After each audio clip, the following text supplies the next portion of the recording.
Grüße an alle mit Benzin im Blut und herzlich willkommen zu einer neuen Folge von It's a Mod World. Ich hoffe, ihr hattet alle Spaß am Wochenende mit der DTM auf dem Norrisring. Wenn nicht, dann habt ihr was verpasst. Im DTM-Kalender ist der Norrisring die kürzeste und einzige Strecke, die nicht nur temporär ist, sondern auch auf einem Startkurs. Die Rennen hier in der DTM sind spektakulär, denn selbst wenn der kurz und nicht sehr kompliziert in der Streckenführung ist, so ist der Ring keine einfache Strecke. Ich zeige es euch. Wir nähern uns der Start- und Ziellinie.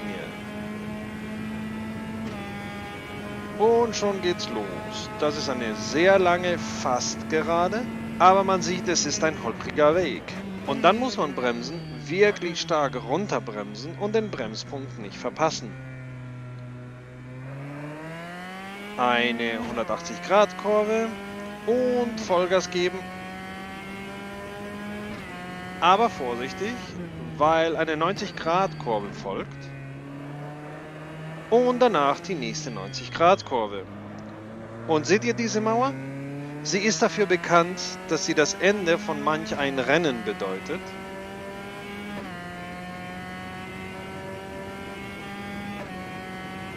Und dass sie Rückspiegel gerne frisst.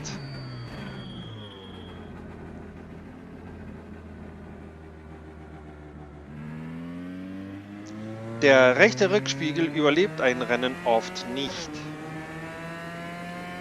Die Mauer ist auch Quelle sehr spektakulärer Bilder, wenn die Piloten Millimeter davon entfernt waren. Wie ihr sehen könnt, ist die Strecke unglaublich kurz. Was ich gerade fahre, ist eine Mod von Patrick Giranton. Zumindest hoffe ich, dass dein Name so ausgesprochen wird, Patrick.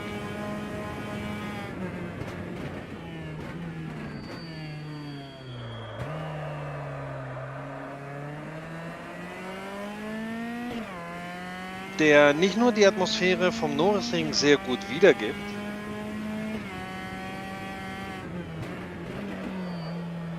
sondern auch viele der Unebenheiten auf der Strecke. Und seid euch bewusst, dass die Bodenwellen ein Teil dessen sind, was den Norrisring ausmacht. Es gab einen Unfall letztes Jahr zwischen Gary Paffett und Mike Rockenfeller.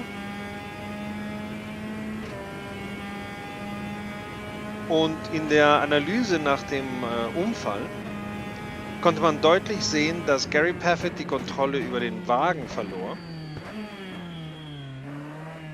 weil er beim Bremsen auf eine Bodenwelle stieß, die sein Auto destabilisierte.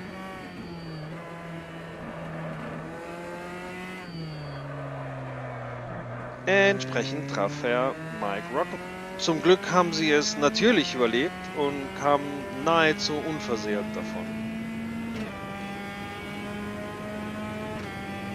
Was auch viel über die Sicherheit der DTM aussagt. Ich genieße diese Mod und diese Strecke. Erstens, weil ich die Rennen auf dem Norrisring liebe. Und zweitens, weil ich mag, wie diese Mod gemacht ist. Ich habe mir einen Chevrolet Cruze von der Copa Petrobras de Marcas genommen. Und entschuldigt bitte meine Aussprache, mein Portugiesisch ist fast nicht existent.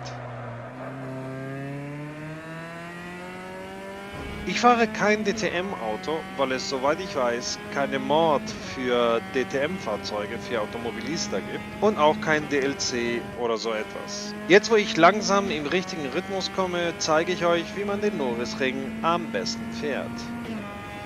Das ist die lange Gerade mit Vollgas nehmen und im höchsten Gang, den ihr erreichen könnt. Und hier kurz vor der 100er Marke stark bremsen. Und dann so schnell wie möglich nach dem Ausgang der Kurve wieder aufs Gas. Vorsicht, die nächste Kurve ist eine 90-Grad-Kurve. Bremsen, auf den zweiten Gang runtergehen. Und hier bleibt auf dem zweiten Gang oder geht runter auf den ersten. Auf den Kurvenausgang aufpassen. Ich denke, es ist besser, wenn man im zweiten Gang bleibt. Und hier bremsen, weil wir auf die zweite 180-Grad-Kurve zugehen. Und Vollgas.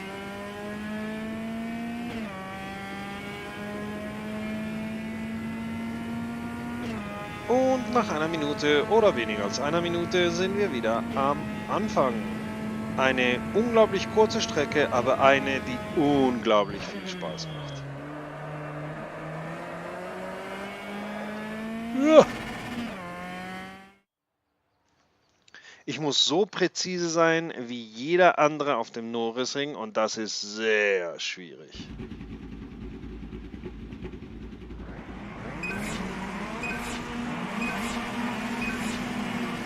Green flag.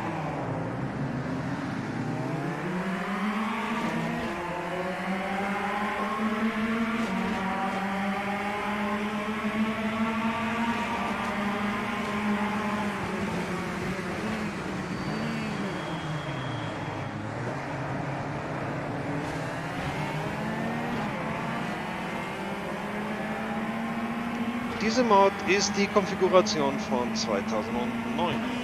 Das Schöne am Norrisring ist, dass es sich nicht verändert hat in über 10 Jahren. Und deshalb gibt es auch hier nicht viel Unterschied zwischen 2009 und 2018.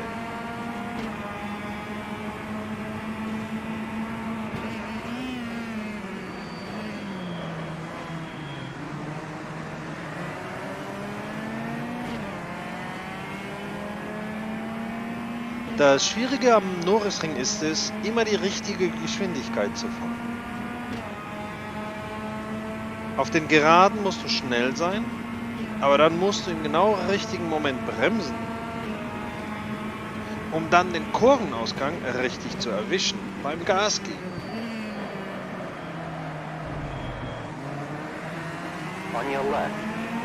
Du willst nicht zu früh bremsen und Hundertstel verschenken. Aber wenn du zu spät bremst, heißt es bei diesen Kurven auf Wiedersehen, goodbye. Man sieht ja bei Rennen immer Neulinge, die Probleme haben, weil man sich sehr leicht verschätzen kann. Right side. Clear right. Hey, hey, hey, nicht anstupsen. Wenn ihr nach dem Grund sucht, warum der Norrisring Norrisring heißt, sucht nicht weiter. Es gab einen Wettbewerb in den 50ern. One lap to go. Push now. Car left. Was denkst du, was ich hier mache? Hold your line. Clear. Und anscheinend wurde Norris im 17. Jahrhundert für die Stadt Nürnberg benutzt.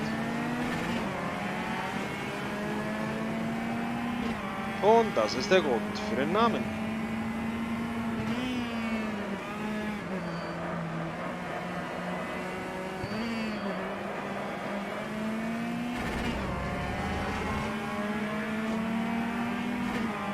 Car right. Keep left. All clear. Right side. Clear.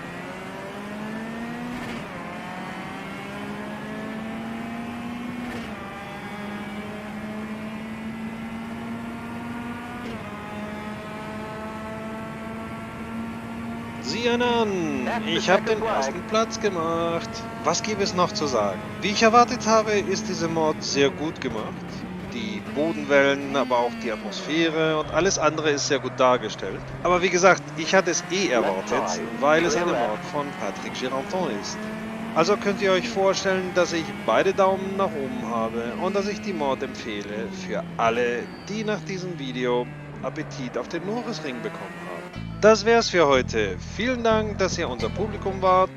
Wenn dir das Video gefallen hat, applaudier mit einem Like. Wenn du mehr sehen willst, klick auf Abonnieren und auf die Glocke. Und bis zum nächsten Mal. Spart Sprit. sammelt Pickup und wir sehen uns auf dem Podium.